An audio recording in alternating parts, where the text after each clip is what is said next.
Costumes అంటే ఇప్పుడు మనం ఏదైనా రాజు గెటప్, రాణి గెటప్స్ అలాంటి గెటప్స్ చేయాలనుకుంటే వాళ్ళ దగ్గర కాస్ట్యూమ్స్ ఉంటాయి. అలానే నార్మల్ సారీస్ ఏమైనా కావాలన్నా కూడా వాళ్ళే ఇస్తారు అక్కడ.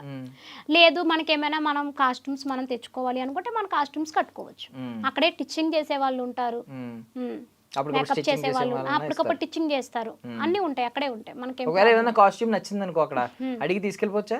అట్లాంటివి అయితే మేము ఎప్పుడు చేయలేదు. అలాంటివి అయితే ఎప్పుడు చేయలేదు. ఏం తీసుకెళ్ళలేదా సెట్ ప్రాపర్టీ గానీ? అట్లా ఎప్పుడు అసలు లేదు. మాది అయిపోగానే పట్టుకెళ్ళి వాళ్ళకి అప్పు చెప్పేసి అంతే. నీకు నచ్చిన కాస్ట్యూమ్ ఏంటి వాళ్ళు ఇచ్చిన అన్నిటిలో? నాకు కొన్ని గెటప్స్ ఇట్లా అదే అతిలోక సుందరి గెటప్ వేసాను కదా, అది కానీ తర్వాత అది బాగా ఇష్టమైన గెటప్. చాలా నాకు గెటప్స్ అంటే చాలా ఇష్టం. బాగానే ఉన్నారు ఆ అతిలోక సుందరి గెటప్ చూసి.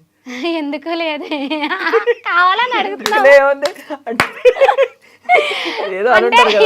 ఫస్ట్ వేసుకున్నాక తర్వాత ఆ స్కిట్ అయిపోయాక తర్వాత భయం వేసింది నాకు. శ్రీదేవి గారు ఫ్యాన్స్ వచ్చి నన్ను కొడతారేమో చాలా భయపడ్డాను. లేదు అసలు అందరూ బాగా సపోర్ట్ చేశారు. అబ్బా థ్యాంక్ యూ, నిజంగానే చాలా బాగా సపోర్ట్ చేశారు. నాకు ఫస్ట్ భయం వేసింది, అమ్మో నన్ను కొడతారేమో అని ఫస్ట్ నేను స్కిట్ చేసినప్పుడు భయపడ్డాను. తర్వాత మళ్ళా ఓకే అని చేసా కదా, మంచిగా వెళ్ళింది అది చాలా బాగా. సో మనకి ఊర్లలో కానీ ఎక్కడైనా ఇంతకు ముందు ఇప్పుడు లేదు, ఇప్పుడు సినిమా వాళ్ళు సినిమాకి మన వాళ్ళే ప్రోత్సహించి సినిమాల్లోకి కానీ సీరియల్స్లోకి కానీ ఇలా జబర్దస్త్ లాంటి షోస్ కానీ పంపిస్తున్నారు ఛాన్స్ వస్తే.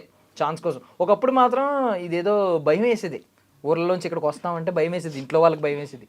ఎందుకంటే అంటే మనకి పల్లెటూరు సైడ్ ఏంటంటే అమ్మ మనవన్నీ మన కట్టుబాట్లు, మన పడుకట్లు, మన డ్రెస్సింగ్ స్టైల్ కానీ మనవన్నీ కూడా ఏంటంటే చాలా సంప్రదాయంగా ఉంటాయి కదా. ఇప్పుడు సిటీ సైడ్ అనేటప్పుడు కొంచెం డ్రెస్సింగ్ స్టైల్